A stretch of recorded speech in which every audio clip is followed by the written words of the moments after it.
Hallo, liebe Käferfreunde. Habt ihr euch eigentlich schon mal gefragt, warum der Käfer nicht von Anfang an mit dieser wunderbar formschönen, leicht gebogenen, ovalen Scheibe gebaut wurde? Wer kommt auf diese erzbeknackte Idee, dem Wagen ein Brezelfenster hinten zu verpassen, mit einer extrem beknackten Sicht nach hinten? Wäre doch viel besser gewesen, hätte man von Anfang an so eine schöne ovale Scheibe gehabt. Ja, wäre viel besser gewesen, wäre aber auch vor allen Dingen unbezahlbar gewesen. Unbezahlbar, warum?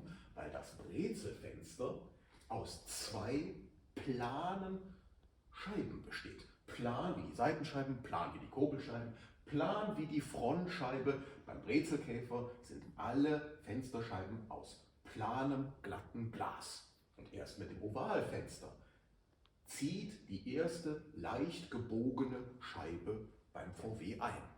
Und die ganze Designgeschichte des T1, wenn wir uns das mal angucken, beruht auf demselben Grund.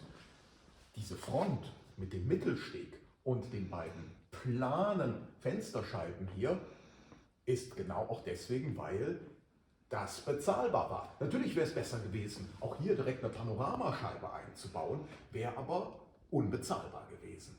Jetzt kommt aber ja schon 1951 der Samba-Bus. Und der Samba-Bus, wir sehen das hier, hat an den Dachfenstern leicht gebogene Fenster. Und hinten in den Ecken hat er sogar 90 Grad gebogene Fenster.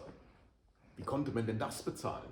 Tja, nur durch einen Kunstgriff. Denn die Dachfenster beim Samba-Bus und die Eckfenster vom Samba-Bus, die sind gar nicht aus Glas, sondern die sind, guckt mal hier, die sind aus Plexiglas. Ja, sowohl die Dachfenster als auch die Eckfenster. Und das war bezahlbar. Plexiglas wird auch 1951 erfunden und dann wird dieser schöne Schriftzug hier designt. Seht ihr das? Dieser Plexiglas-Schriftzug. Und der, wenn man das hier mal genau anguckt, der ist ein bisschen schief da drin.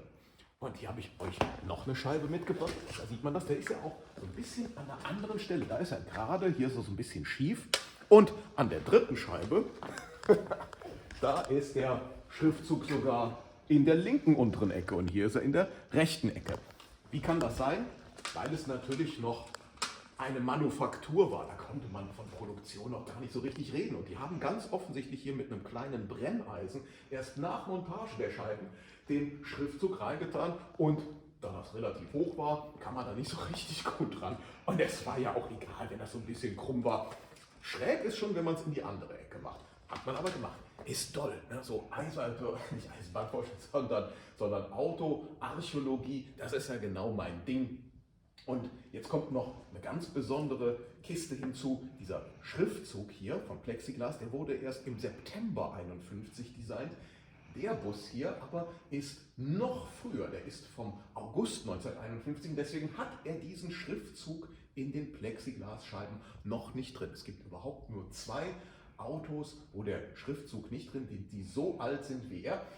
Und das ist er hier und dann der berühmte Samba-Bus vom Campingplatz in Griechenland, der hatte auch noch Scheiben ohne Plexiglas-Schriftzug. Der Bus vom Campingplatz ist einen Monat später als er.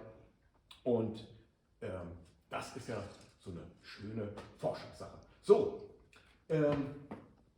Plexiglas hier bei Runderscheibe. Was geschieht aber jetzt hier beim Ovalkäfer? Warum konnte man das dann auf einmal bezahlen? Weil im Frühjahr 1953 ein Verfahren entwickelt wurde, was die Herstellung von gebogenem Glas einigermaßen bezahlbar macht.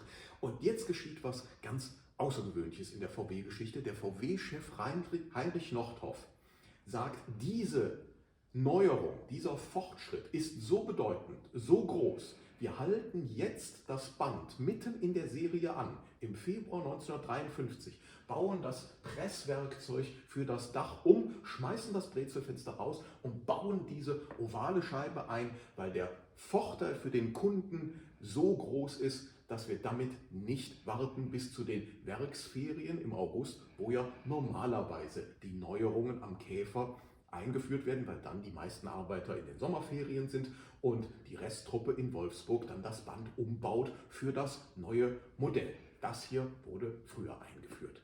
So, jetzt Jetzt haben wir aber wieder was Dolles gelernt, wunderbares Klugscheißerwissen, mit dem ihr bei Günther Jauch demnächst reüssieren könnt. Ich wünsche euch, dass ihr die Millionen abräumt und die Millionen zu den freundlichen Fewip-Distributionspartnern tragt und damit ganz viele tolle Fewip-Produkte kauft. Und ansonsten schöne Weihnachten, das war die letzte Sendung für dieses Jahr. Es sei denn, mir fällt noch was ganz besonders Knorkes ein, dann mache ich doch eine Silvestersendung. Mal sehen, aber wahrscheinlich nicht. Hab genug zu tun. So, macht's gut, frohe Weihnachten, guten Rutsch, bis dann. Tschüss.